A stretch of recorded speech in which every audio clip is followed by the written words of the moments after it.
This is Harry Potter and the Philosopher's Stone, written by J.K. Rowling, and we're on our very last chapter, chapter 17. It's entitled The Man with Two Faces. It was Quirrell. "You!" gasped Harry. Quirrell smiled. His face wasn't twitching at all. "Me," he said calmly. "I wondered whether I'd be meeting you here, Potter. But I thought, Snape. Severus?" Quirrell laughed, and it wasn't his usual quivering treble either, but cold and sharp. "Yes, Severus does seem the type, doesn't he? So useful to have him swooping around like an overgrown bat. Next to him, who would suspect poor stuttering Professor Quirrell?" Harry couldn't take it in. This couldn't be true. It couldn't. "But Snape tried to kill me." No, I tried to kill you. Your friend Miss Granger accidentally knocked me over as she rushed to set fire to Snape at that Quidditch match. She broke my eye contact with you. Another few seconds and I'd have got you off that broom. I'd have managed it before then if Snape hadn't been muttering a counter curse, trying to save you." "Snape was trying to save me?" "Of course," said Quirrell coolly. "Why do you think he wanted to referee your next match? He was trying to make sure I didn't do it again. Funny, really. He needn't have bothered. I couldn't do anything with Dumbledore watching. All the other teachers thought Snape was trying to stop Gryffindor winning. He did make himself unpopular, and what a waste of time, when after all that, I'm going to kill you tonight." Quirrell snapped his fingers. Ropes sprang out of thin air and wrapped themselves tightly around Harry. "You're too nosy to live, Potter. Scurrying around the school at Halloween like that. For all I knew, you'd seen me coming to look at what was guarding the stone. You let the troll in?" "Certainly. I have a special gift with trolls. You must have seen what I did to the one in the chamber back there. Unfortunately, while everyone else was running around looking for it, Snape, who already suspected me, went straight to the third floor to head me off. And not only did my troll fail to beat you to death, that three-headed dog didn't even manage to bite Snape's leg off properly. Now, wait quietly, Potter. I need to examine this interesting mirror." It was only then that Harry realized what was standing behind Quirrell. It was the mirror of Erised. "This mirror is the key to finding the stone," Quirrell murmured, tapping his way around the frame. "Trust Dumbledore to come up with something like this. But he's in London. I'll be far away by the time he gets back." All Harry could think of doing was to keep Quirrell talking and stop him concentrating on the mirror. "I saw you and Snape in the forest," he blurted out.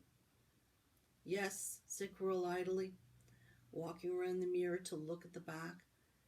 "He was on to me by that time, trying to figure out how far I'd got.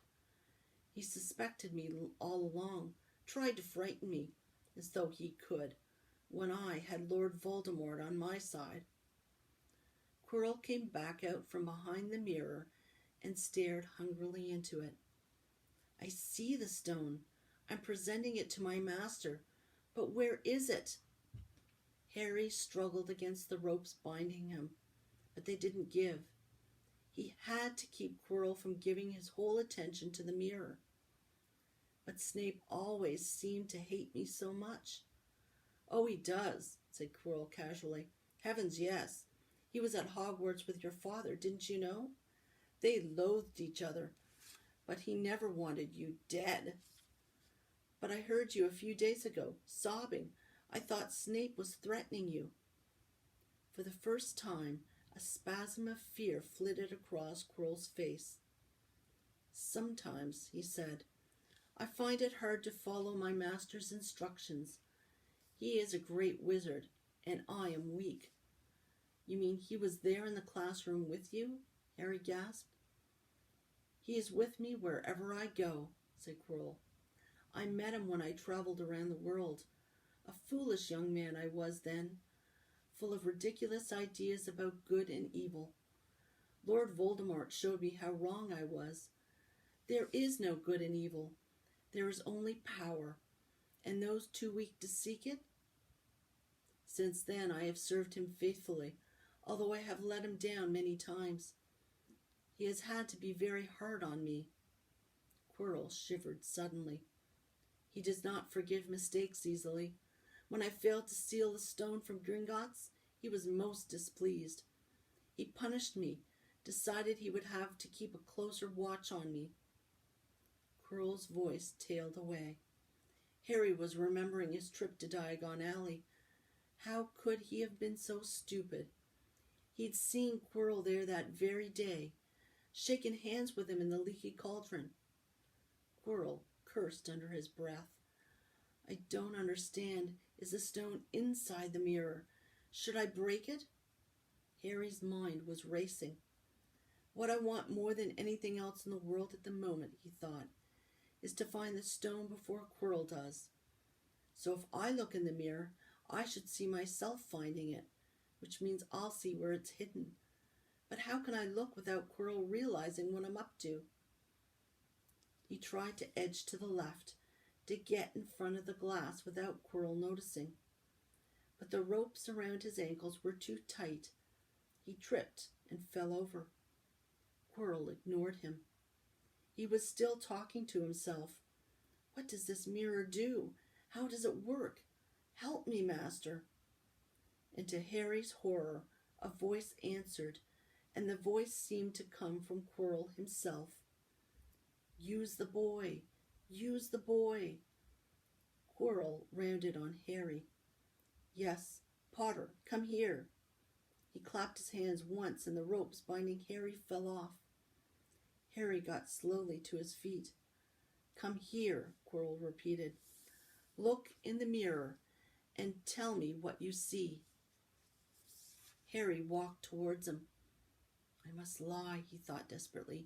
I must look and lie about what I see. That's all. Quirrell moved close behind him. Harry breathed in the funny smell that seemed to come from Quirrell's turban. He closed his eyes, stepped in front of the mirror, and opened them again. He saw his reflection, pale and scared-looking at first, but a moment later the reflection smiled at him. It put its hand into its pocket and pulled out a blood-red stone.